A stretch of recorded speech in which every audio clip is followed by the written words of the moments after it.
All right, great. Thanks everyone for taking the time to join us for this webinar today. My name is Kobe Rich. I'm the Vice President of Marketing here at Entrada. Just a couple of housekeeping items before we get started. This webinar is fairly full. We have lots of people on it.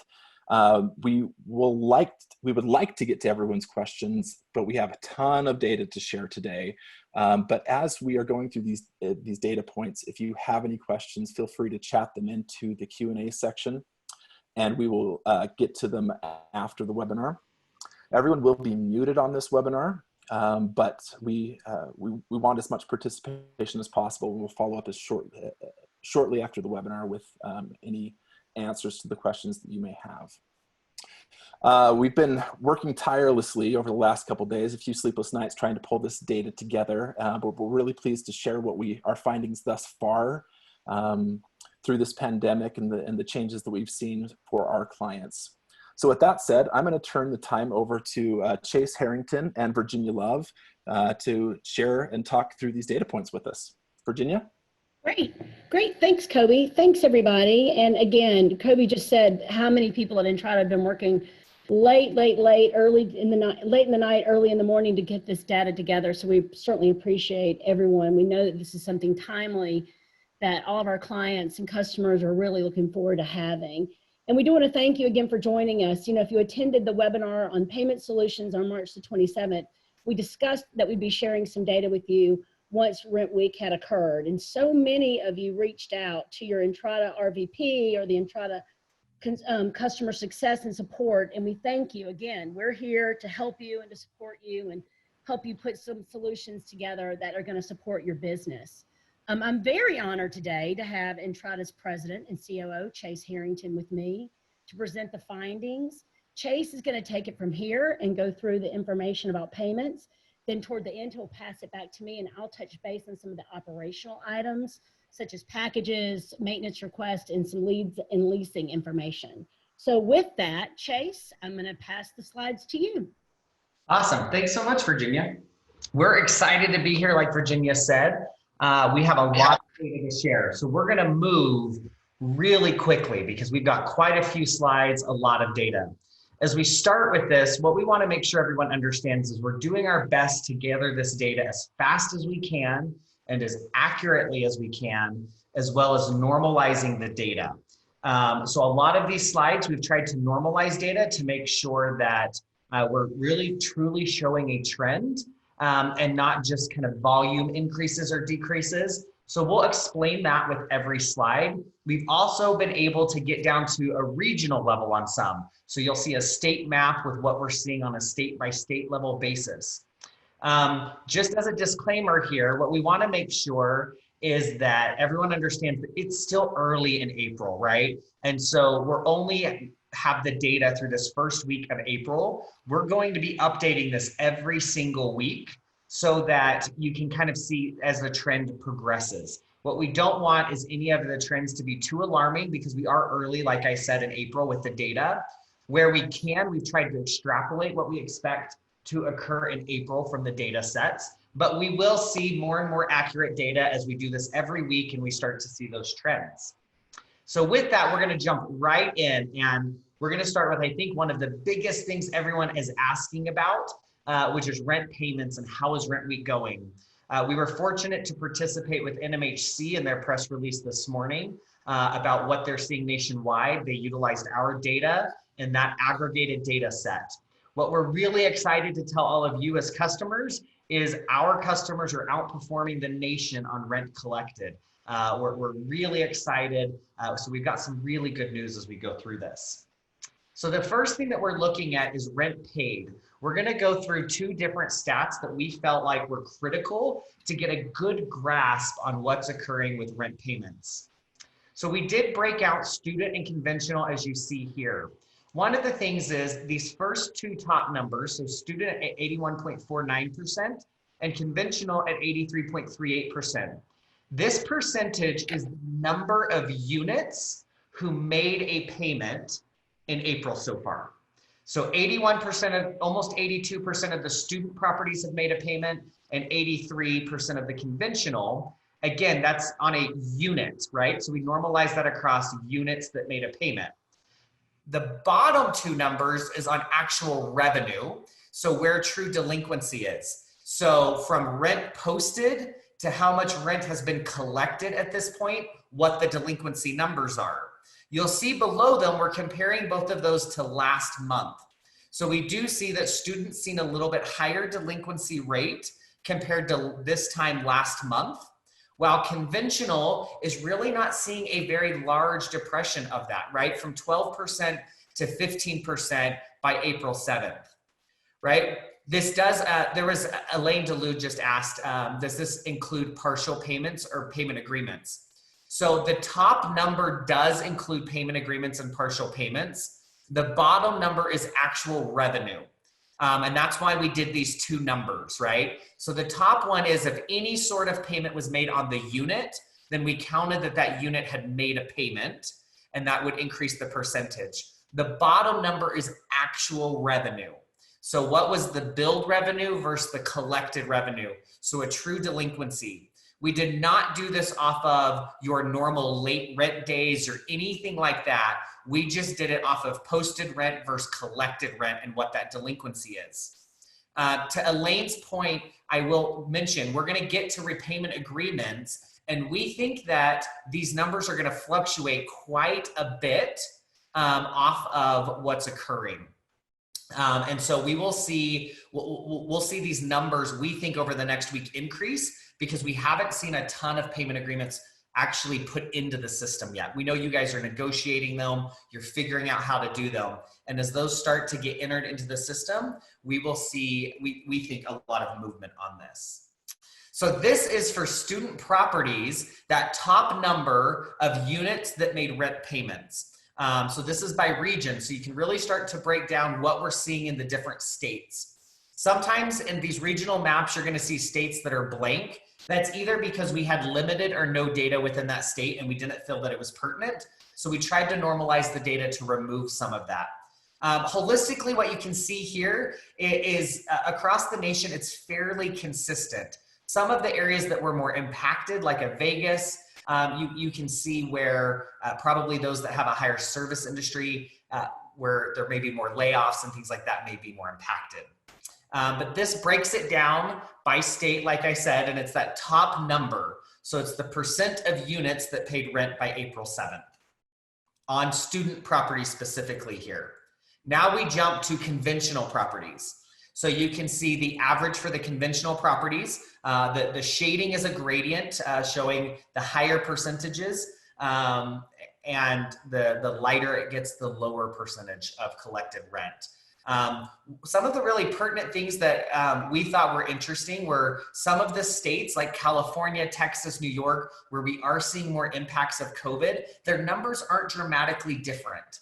We're actually seeing fairly good, better than expected rent being collected by these units. Jonathan asked, can you see incoming payments in process or only when it hits the bank? So it's only payments that have been posted. So as long as the payment's been made, it's being included, even if it hasn't been settled to your bank account. It's the payment that's actually been posted on the ledger. So again, the positive note here is it's a fairly consistent trend. You do see some markets seeing a little bit more variability, but holistically, we're seeing really good things. We're also very, very encouraged by this only being the 7th. And again, we know more repayment agreements are probably going to be going out as you guys work through that. And we anticipate to see these numbers go even higher. So what I would say is really good job on the payment strategies that have been out there. We're seeing them pay off. We're seeing rent being collected, and far less depression of this percentage than we expected. So absorbing of convenience fees. We wanted to look at this across all payments. We saw far more velocity and payment collected when all convenience fees were absorbed. We're seeing about a 7% higher increase in rent overall. But what I will tell you is those who absorbed it actually collected the rent far faster. So these numbers were more dramatic early on, that we were seeing double-digit percentage increases when they did absorb those. And then we have, that was on the student and on the conventional. So on both, you're seeing where the fees are absorbed, you're seeing a higher percentage of rent being collected due to a smaller barrier of entry with those convenience fees. So the next is on payment types. This is really kind of just showing the trend of on electronic payments, what's occurring. This trend shows you all the way back to April of 2019. What you can see is there has been an increase of credit card usage overall. There's been a decrease of checks being scanned and an increase of electronic checks. Electronic money orders have stayed pretty flat over this. We're going to continue watching this. What we don't know is we know that through the 7th, a lot of offices have been closed. We aren't sure if the checks just haven't been picked up and scanned yet, and that's where the decrease is. Or if it's just more people are truly adopting online rent. We'll see these trends as we get through the month and we see more payments being posted. So next week, we'll see if this continues. If this trend continues, our assumption is we are seeing more adoption of online rent payments with your offices being closed, right? So less people are bringing those checks in. Also, we attribute the absorption of convenience fees, pushing more people to use their credit and debit cards as there's a lower barrier again. So this is the student properties. The trend is fairly similar for conventional. Again, you see less scan checks and more credit cards. You also see an increase of your ACH payments. Again, we're seeing those residents adopting online rent payments as they're sheltered in place. They're not leaving their units. They're actually going online and taking advantage of online rent payments. So overall, from payments, and rent collected, again, very positive trends that are we would consider better than were to be expected with the conditions that we were facing. And we anticipate that all of these numbers are going to improve over the next week. So we're very, very hopeful that all of you as operators and owners have done a fantastic job of working with the residents to make sure that they can pay rent and providing them that ability. So the next thing that we're going to look here is fees and repayment agreements. One of the things that we're seeing is, let's talk about late fees, right?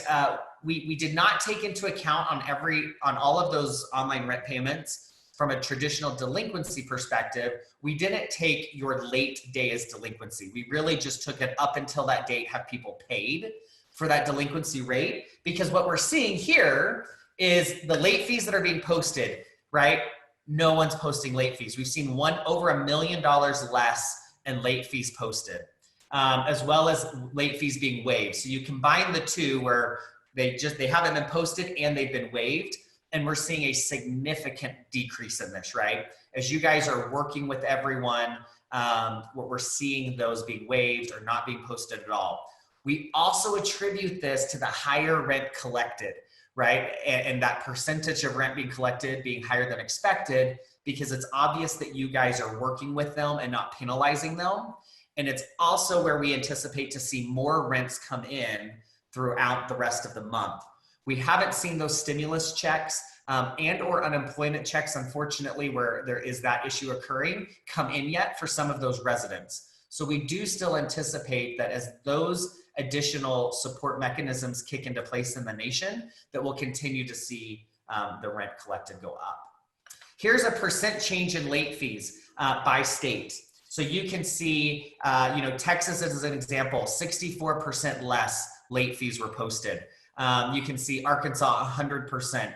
So you're able to really see here across the board, for the most part, states are really adhering to not paying late or not posting late fees, not penalizing. And this is on student properties that we're seeing here. I'll leave that up there for a second so you guys can kind of digest that. Very similar across the board. There are some really interesting market nuance that's out there. But the interesting part is on all of those states where we're seeing that nuance, we are also showing that nuance across the board. To Cassidy's point, yes, if it's a blue number, it is a positive number, which means they posted more late fees, whereas the red, the deeper shade of the red, the less they posted. And so you're seeing that variance there. So there, like I said, there are some of those states where there's an anomaly as to what they posted this month. This one is on conventional properties. So these two stats here, these were all student, right? So student late fees posted and waived, and then the percent change in late fees across the nation for students. Now we get into conventional. We're seeing even more dramatic effect, right? Almost double the effect. Almost $3 million in late fees not posted and almost 300,000 late fees waived. So we're seeing that is really, really being adopted.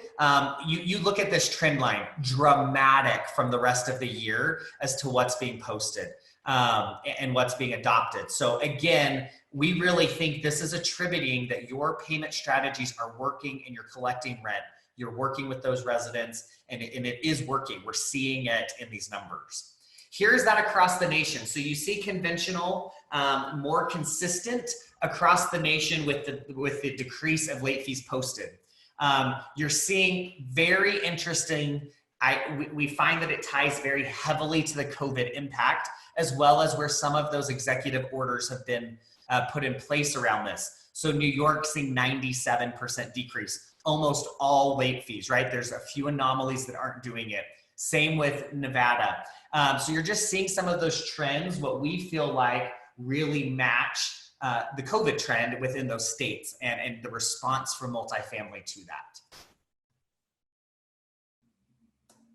So repayment agreements. This is an interesting part and it's very, very low. So from students, we've only seen 320 repayment agreements created. It's very interesting considering over 80% of rent's already been collected and only 320 repayment agreements have been needed. So, you know, it's interesting. We're not sure, and it'll take another week for us really to gather this, whether it was just that they weren't needed or that they haven't been entered yet in the system, but it's very positive that we have renters paying rent without this. And so it's being used, I would say, wisely and where needed. We're seeing similar, but this is still a number that we expected a higher number to be within the system. We expected more rent repayments to be in there, repayment agreements within there. Danielle, this is, you said those not using Entrada's rent payment agreements. It's not necessarily going off that, it's going off if you've posted anything on the ledgers. And so it's not necessarily if you're using our functionality, but we're looking at the schedule charges and how they're being posted with the payments as to whether you've created one that you're utilizing. So we do anticipate that this number will continue to go up. But again, this is super positive, right? Because we're not seeing that there had to be tons of repayment agreements with the amount of rent that's already being collected. So we're confident, we know, similar to what Paige McLemore just said, you know, a lot of the repayment agreements are just going live now and you're getting requirements, you're still improving it. So we're confident that over the month, as those repayment agreements start to get into place, we're gonna very closely close the gap of that delinquency of rent that has not been collected and account for it by the repayment agreements. So we'll be watching this number. Like I said, some of these feel insignificant just because they're early. But when you look at it, it actually is really, really pertinent to show that we're collecting rent without the repayment agreements yet. And that as we utilize the repayment tools, we really can close that gap, if that makes sense. Cassidy, we will provide the repayments as a percentage of residents being tracked. We haven't done that, or Jennifer, I'm sorry. We haven't done that yet just because the number of repayment agreements is so low and this is across a really large data set. So as we see those grow, we will be normalizing that across total units or total residents. But again, hopefully this is helpful, and this is really, just so you guys know, we're setting the tone, right? The data's early, it's still early in April, but what we're really seeing is super positive results on those rent payments across all of the data when taken into consideration as a whole. So now, so student properties we talked about and conventional. So we can see, going the wrong way here. So now we're going to jump into leasing. We know there's tons of questions on leasing, and there's no one better to talk about these trends than the one and only Virginia Love. So we're going to have her start talking about some of these trends as well.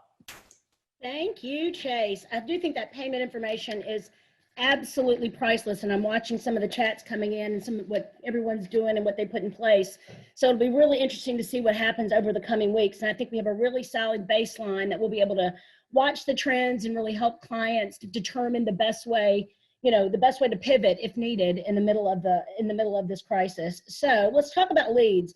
So, on the next couple of sections that we're going to talk about, like leases, applications, leads, we extrapolated the April performance from the first 7 days, and we're going to continue to track that as the weeks continue. So we're just looking at 7 days worth of information. So a lot of these categories are very early, and these operational items will continue to tell the story as we gather the data weekly. So we just wanted to give you an idea of what your site teams are focused on: that leasing, service requests, maintenance, packages, those daily operational opportunities for them to have an interaction with the residents, be it virtually, are so important for us all to know. So let's get looking at this. So the first thing that Chase is showing is for student properties, the new leads per unit. So you can see the seasonal volume from 2019 for student. It's not far off, and we're going to continue to watch this. One of the variables here is universities, have to decide how they're going to proceed for fall 2020. So I think that with a lot of the student information when it comes to leases and applications and things coming through the leasing center, it's going to be a bigger story here in the next several weeks. So it might be a little bit slower to progress than conventional. Then, I think, like Chase said at the beginning, there's a supporting slide that shows state by state of each one of these points, or most of these points. So you can see the percentage by state that applies to your business. I think that's super helpful.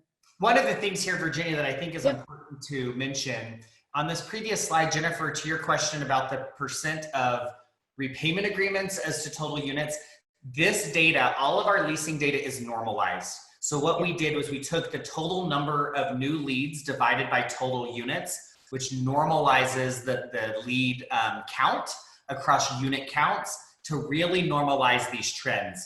And that is what will help us predict some of these trends better. And so to Virginia's point, you're seeing it. You are seeing a decrease in the leads, right, from the normalized. But April, as we get more data and we extrapolate more from that, we may see this April number move up or down. But right now, we're seeing that decrease. And it is lower than April of last year, which I don't think is a surprise to anyone, but it's not significantly lower. And that's the piece that I think is critical. Yeah, not yet, exactly. So looking at the conventional properties after the student map, so far a slight dip. You can see that March was really strong. I mean, we were ending March on a great note for the year.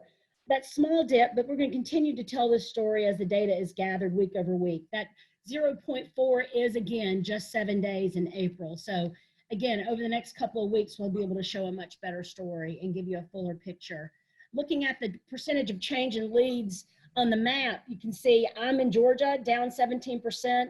There's some significance here with Texas. There's some California. I think there's a lot of things that people aren't going to be too surprised, but then there's some, some states that have a really, really low percentage that they have dipped. So I'm sure that will be helpful as y'all continue with your leasing business. Let's take a look at applications. So back to looking at applications for student. This is new applications per unit. Again, student, a little bit of a wait and see approach that we're taking. Leasing with student, look at this graph, up, down, up, down. It's super seasonal. And so time is going to tell. So we're going to leverage that data that we have with our student clients, and we'll be able to paint a much more clear picture in the coming weeks. There's a percentage map again that we think is super helpful for your student properties. The conventional, what's interesting about the conventional look at new applications per unit is that, that dropping that March, March was just right in line.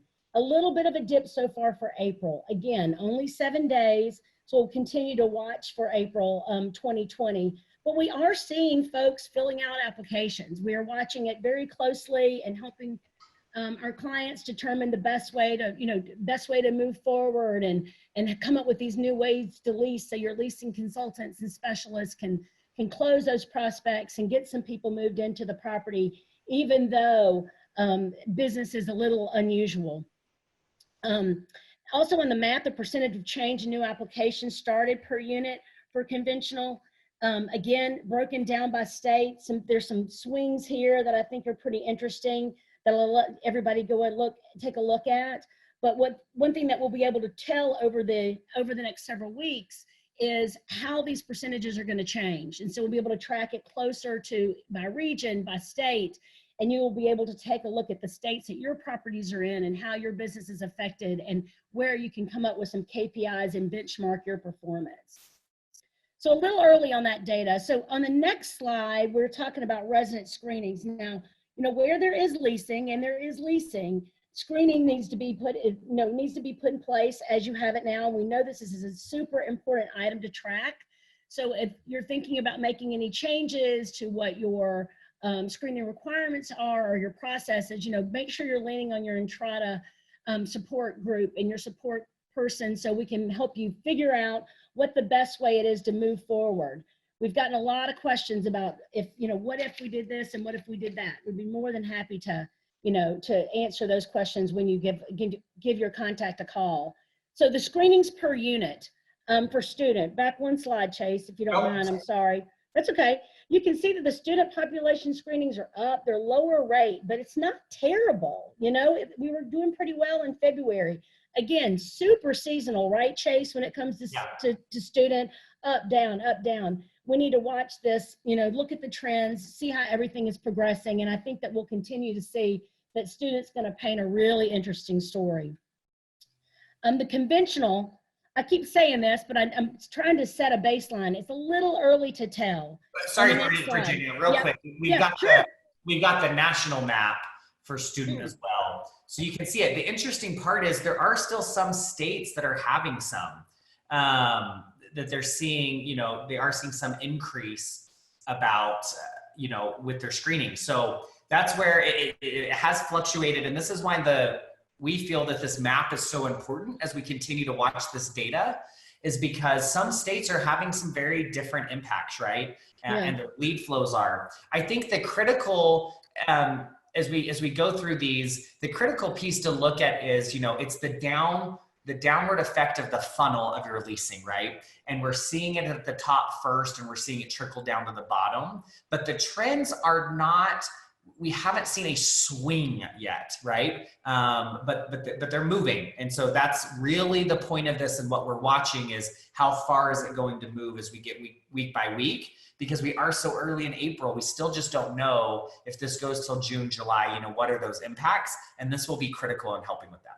And like we said before, even before we started the call, we were all discussing it, where the different states fell when they decided to shelter in place makes a huge difference. Or is the school on a, 3 semesters a year, 4 semesters a year? There's a lot of variables behind it. You're exactly right. And there's really not a big trend that's swinging one way or the other.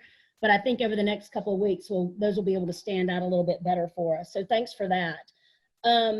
Sort of the same story on conventional properties. It's early to tell. We anticipate a dip. We're not really sure of the dip significance yet.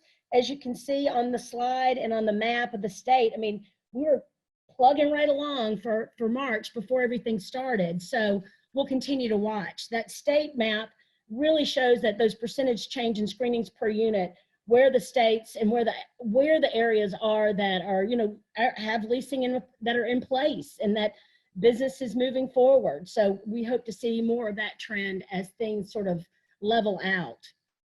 Anything to add there, Chase? No, I think the important part is when you're looking at the conventional at this map, it's not down across the nation with screening, right? So the lead flow in some of these states is still moving. And I think it's important to have that context for the states where we are still seeing movement. Why are they moving? What's going on? And as we get more data and more time, I think we'll be able to tell that story better. But I think it's also important for site staff to understand that as we get into phone calls and things, people are still looking for units. People are still calling. People are still leasing. Even though the numbers may be down, they're not dead by any stretch of the imagination. Leasing is absolutely still occurring, and we need to make sure that we're not missing those opportunities in this right now. And I think that's a great point to be able to say, look at this percentage change in screening per unit by state and say, what are some states doing differently? or some teams doing differently. And you can sit back and take a look at your own portfolio and say, you know, this is the time to share best practices. And it's not always that the same thing is going to work across the board, but maybe with a little tweaking, you may come up with a completely new creative idea, the way to proceed, you know, to let business proceed.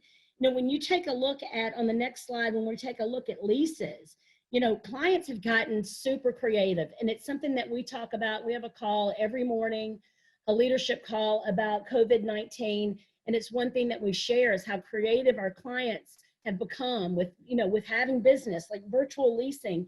I sat in on a call with a client recently, and the closing ratio on virtual leasing at their properties, be it that the leads are down, but those that are contacting them are serious. It's almost like it's the best quality leads that you can get. If someone's coming through now, you know that they want to lease, you know that they want some information.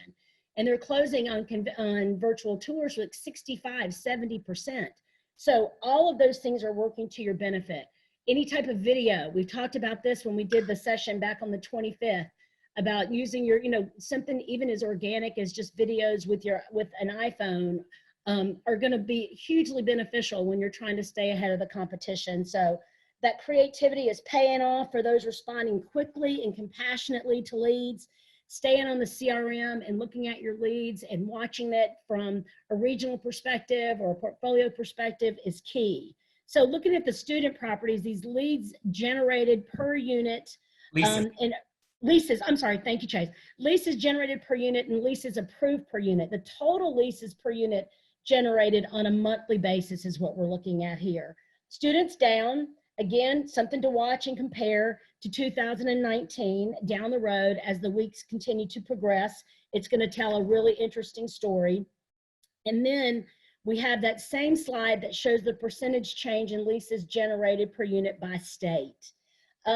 What's interesting here is across the board, nearly the percentage change is down, but is this seasonal because it's student housing and it's such a specific super seasonal leasing business, or is it because of the situation we're in? I think one of the things that's important here, Virginia, is if we look at year over year with March and April, right? We typically see an increase from March to April in leases generated and leases approved. And I think to your earlier point, we are seeing a sharp decline. I think a lot of this is as we look at some of the other stats coming up with student housing, you know, we've seen students go home, schools canceled, they went completely remote, people left. And so that leasing is a little bit different now that they're not there trying to get it done before the next year and they go home, which is what we typically see.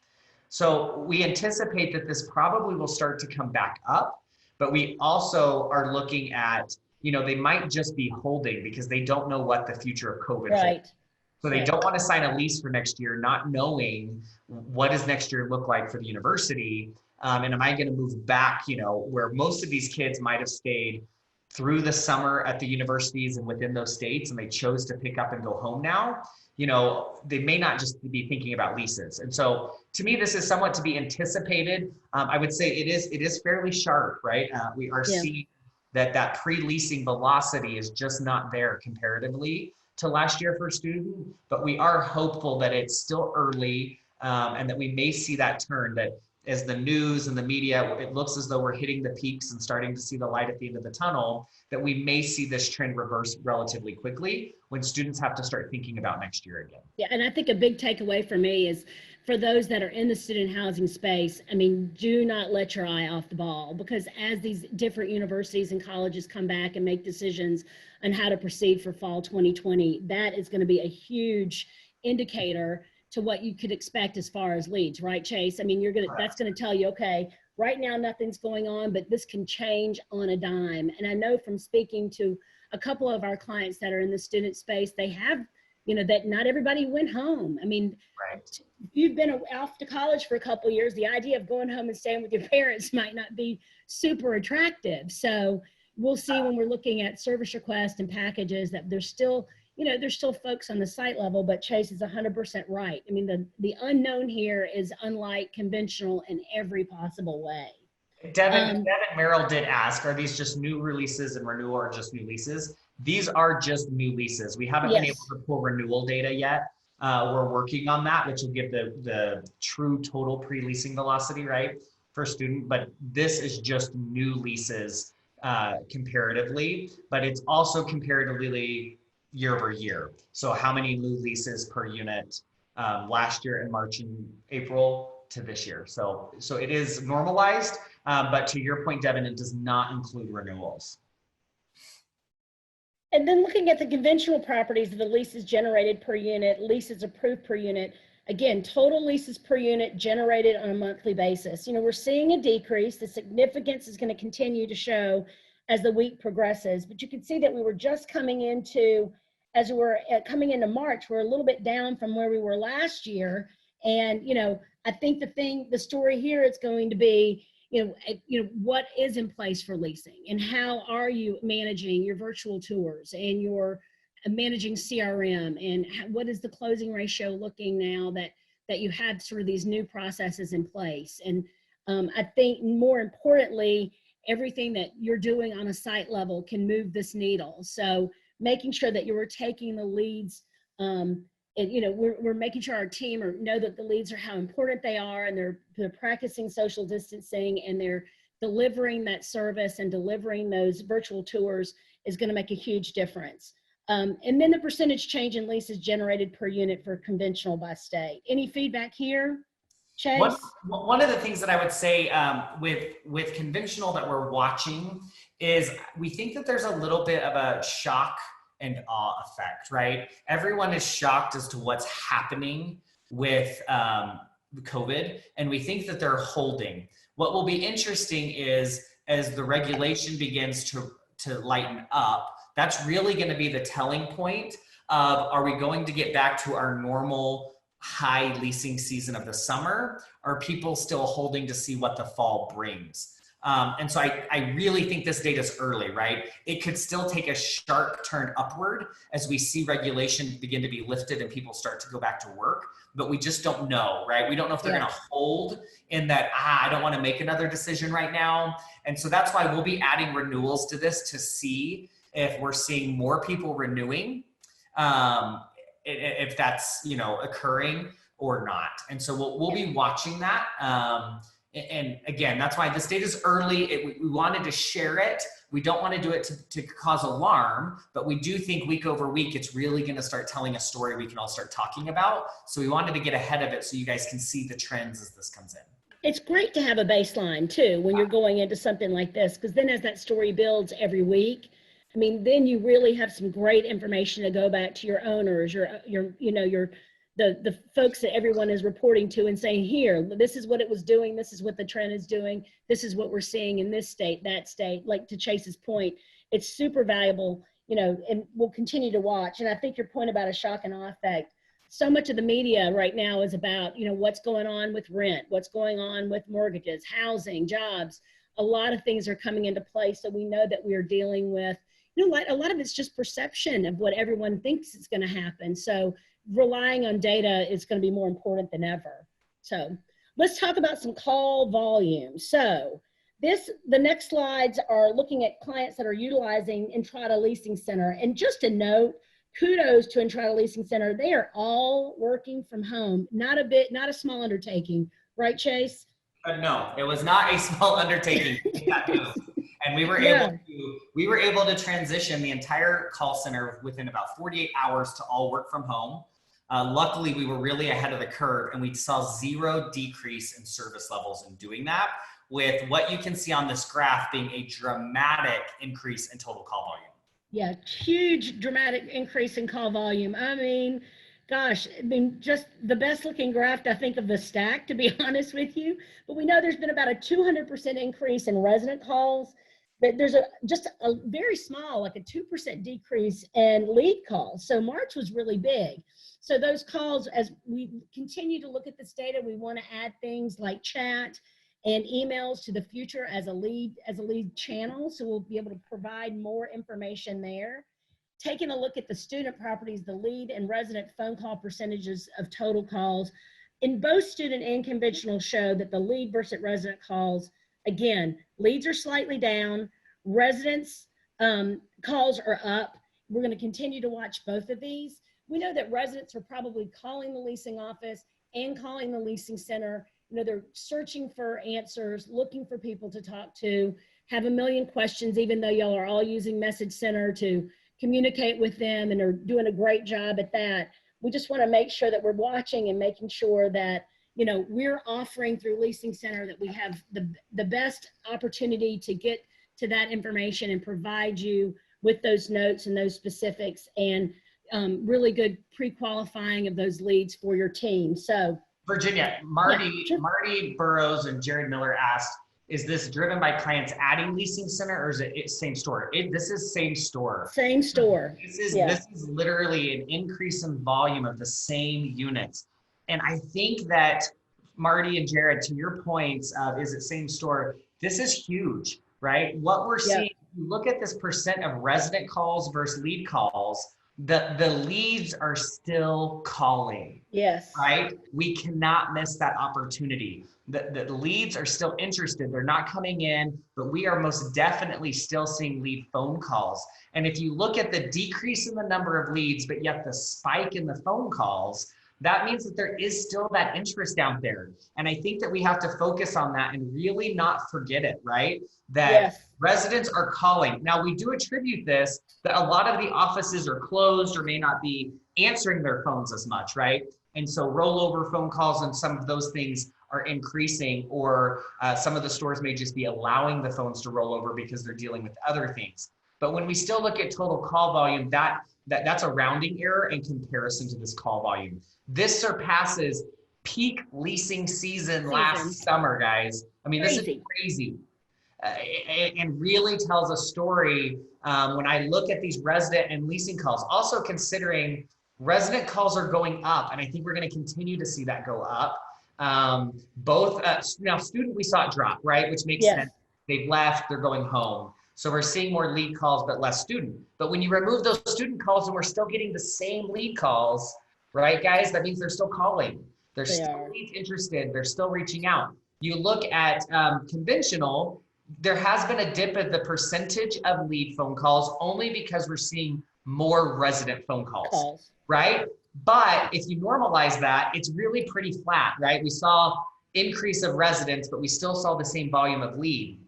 So I can't belabor this point enough, right? Your leads are calling. They're interested. They need information. Let's not miss on the opportunity to convert those leads. You know, and as a marketer, we always say that leads aren't created equal. They are created equal right now. Everyone that is contacting, you know, properties are interested. So that's a really good feeling through all this, you know, uncertainty that folks are, you know, what the data shows that folks are calling and looking for apartments. So I agree with you.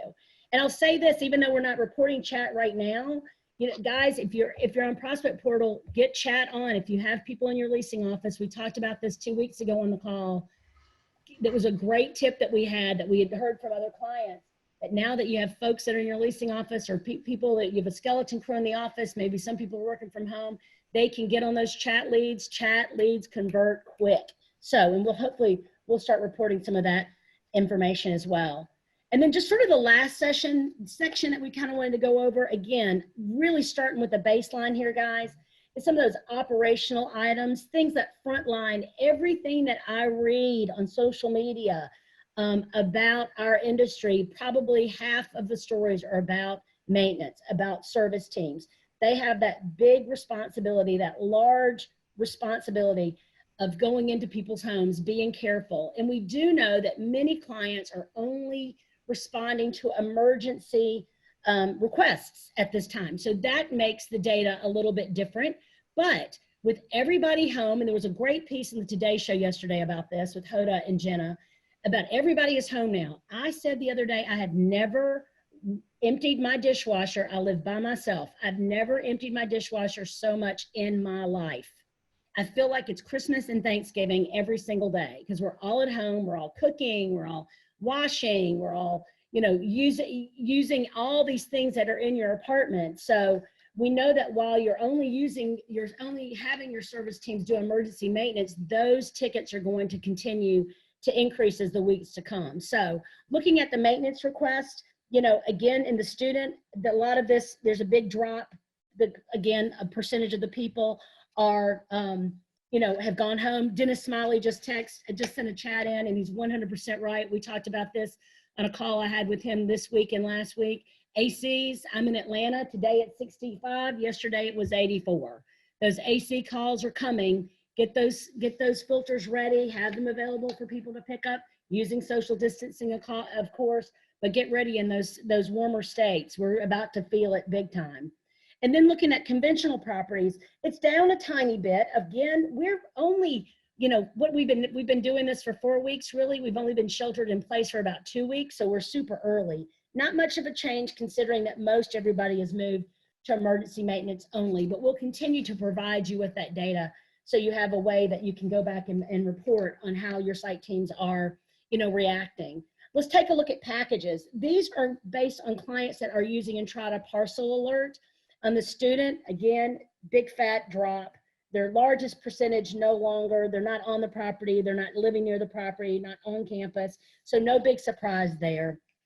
But you take a look at the conventional properties, again, so many folks changed their processes with packages. We heard that we're not taking packages in the office, we're opening up the gates during these hours, or we put signs up at the gates, and now the deliverers need to contact the resident. Folks are working from home and meet the delivery person at the gate, or someone, they're having packages and they're only delivering them at specific times during the day, and the delivery person doesn't arrive within those times. So the changes that everyone made to their operations about packages are going to skew these numbers. But you can see on the graph too, take a look at that holiday volume from December 2019. We had a spike.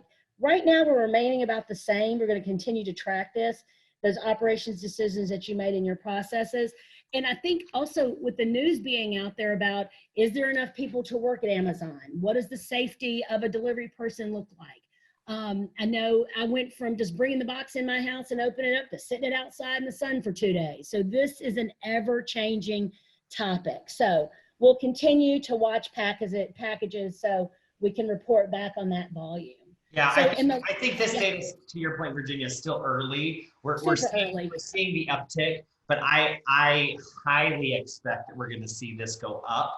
The question that we have is, if the offices are closed, you may only be scanning packages on a weekly basis or things like that.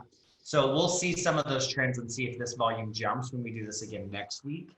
Right. But I think it's pertinent information. Both maintenance requests and packages are going to take up a lot of time and be a focus for residents, which is why we covered it, right? Their satisfaction in this crisis is critical, and getting things fixed, as well as making sure they get their packages, right? That's right. It can be critical. We're all being told that that's how we should be, that we shouldn't that we shouldn't even be going to the grocery store and the drugstore if we don't absolutely have to. So it's that, again, another one of those, a little bit of a mixed message. So we know the package volume is going to increase, and a little bit it's going to be offsite by those changes in operations. But again, that baseline, to your point, is going to be super helpful. Might even tell you how you should staff your properties on what days in the coming weeks. So we wanted to close out today's call with a couple of things. We came up with some 5 best practices that kind of resonate throughout the presentation. And I'm going to go through them, and I'm going to ask Chase to plug in what his thoughts are behind each one of them too. First and foremost, one of the first 5 best practices was payment strategies paid off. Those folks that got on the call on the 27th, put ideas in place. Your clients came to us with ideas. It has been a wonderful partnership, and they adopted some of these, new ways of thinking when it comes to payments, and they moved swiftly and quickly and pivoted when needed. It paid off. Chase, do you have anything to add to that? Yeah, I think that I completely agree with you. They did. And I think that it's going to be even more critical come May, right? April's just the beginning, and May is going to be even more critical. So understanding how you're doing repayment agreements, being prepared to be even more proactive in May with them is really going to pay dividends. And we're seeing the online adoption continue to skyrocket. So we know the residents know what's available, but we do really, really think that May, we got to keep pushing that envelope and be on top of it. It paid off in April. We know it can pay off in May if we stay on top of it. Yep, 100%. The next one is using Entrada's functionality that integrates with the NAA lease to document repayment plans. Again, Chase showed a slide that adoption to repayment plans was low, but we want to continue to track that because we think that it's probably going to gain some steam as, you know, what happened in April is going to probably look completely different in May, right, Chase? Correct. Yeah. So make sure that using that functionality, you can go ahead and you can document that information. So you'll be able to keep up with what those repayment plans are looking like. Just a little bit to jump on to the second best practice. Clients need access to this data. So we have some new reporting that we're working on that we want to be able to report on these metrics, have you be able to pull that data yourself as you need it about payments. So be on the lookout for that. I'm sure once everything is ready and up and we have something to show, we'll probably have a great call about that. But we want to be able to put this information in your hands. But of course, you can always rely on your Entrada contact to assist you if you need something in the meantime. Yeah, I think Virginia, kind of to the point of this webinar, we know that data is critical to you guys. And this is one of the values of being on a single platform and having all the data in here. We can really see some really good trends. We can enable you guys to understand what's going on. So we're trying to incorporate all of this that we've been working so hard to pull some of this data, incorporate this into reports so that you also have it at your fingertips for your properties. We're working hard on that. As you guys know, it's been a little bit crazy these past couple weeks, but we really think we're getting to the data that's pertinent. And now we're trying to get those into consumable reports that we can get to you guys. Perfect. Perfect. Leads are slightly down, but leasing continues. Again, we've talked about this a lot.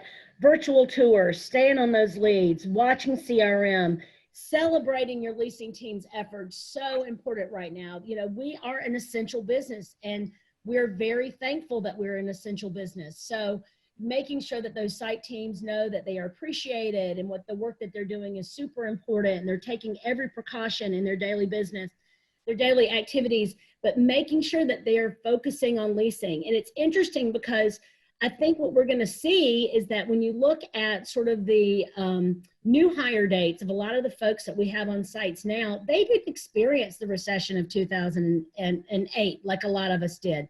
This is a whole new normal for them of leasing, of this creative process of leasing, and this stiff competition with next door. And, you know, they're probably not really very familiar with what's going on with them. They were in on while the market was good and while everybody was leasing and value add was strong and new construction was strong. So they're going to need a little bit more different training as well. So you might want to take a look at your processes, make sure you're in tune with everyone, and make sure you're giving them the training that they need. Anything that you want to offer, that you want to add there, Chase? Yeah, I mean, the incredible thing that we're seeing is we are seeing adoption of the tools skyrocket through the roof on the platform, right? So the continued adoption of chat, leasing center, online leasing, online applications, right? This is what we've prepared for by providing a digital experience, right? We have the ability to continue leasing. We have the ability to still reach residents.